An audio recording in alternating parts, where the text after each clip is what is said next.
means for the company in terms of execution and their financial impact as well. We have Dr. Faruk G. Patel, the founder and chairman at KP Group, joining us. Dr. Patel, thank you so much for your time today and good morning. First of all, many congratulations on your latest MOU with the Botswana government. An investment potential of 36,000 crore rupees is massive. If you could just outline the key deliverables defined in this MOU and what is the revenue potential that you see over the life of the project? This is the some marquee things what we are going to do with the Republican of the Botswana. We are going to make an investment of near about the 4 billion. It's about 36,000 crore rupees with the help of our foreign partners also. In the this we are going to make the 5 gigawatt plant in Botswana, in solar, in wind, in the base battery energy storage system. We are going to make the plant in Botswana. As we all know, that Botswana have the very good wind and the very good radiation in the Botswana state Republican, that they have the more hours for the solar and the very high wind in the Botswana. And Botswana is a landlocked country. Surrounding a neighboring is a 5 more country near to that is Namibia and South Africa and Zimbabwe, Zambia and Angola.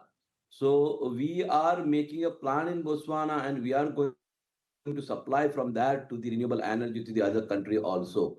For that, the Botswanian government delegation, energy and the mineral minister, Her Excellency Miss Bogolo, and the foreign affairs minister from the Botswana, also Finio, also they will come to India and then they have done the MOU with us yesterday. And it is really for us, for the Indian government and for the Botswana government is something ground to be, we are trying to make the ground fit for the all of the both government. That is also. And for the KP Group, we are trying to make revenue from this plant is 7,000 crore rupees every year, where we get the top line from the these IPP projects. Mr. Patel, always great speaking with you, but this is a big one. And given the scale and complexity of the African grid infrastructure, what is the phased commissioning timeline for this Botswana project? When do you expect the first megawatt to be synchronized to the Botswana grid?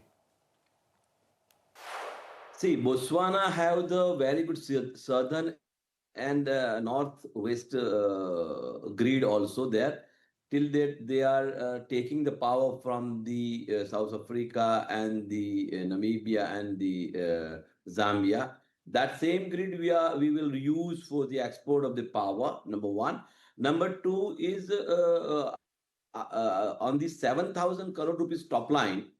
Of course, the EBITDA will be same like ours, EBITDA over here in 92 to 90%. Already, as you know, the KP Group is reaching to the 1.8 gigawatt in India by the government's PPN and all. The same facilitating we are going to do in Botswana for this 5 gigawatt, which will be happen first 500 megawatt will be commissioned in 2027. And by 2030, we will complete the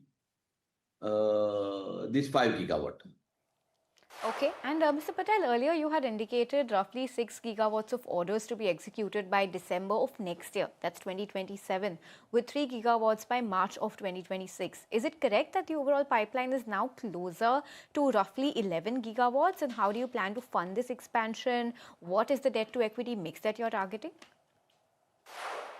See, we are committed towards our projects that by 2026 March 3 gigawatt and 2027 calendar year we will complete the 6 gigawatt, and we have more order 1.8 gigawatt which we are going to declare after the LOI received from the concerns PSUs.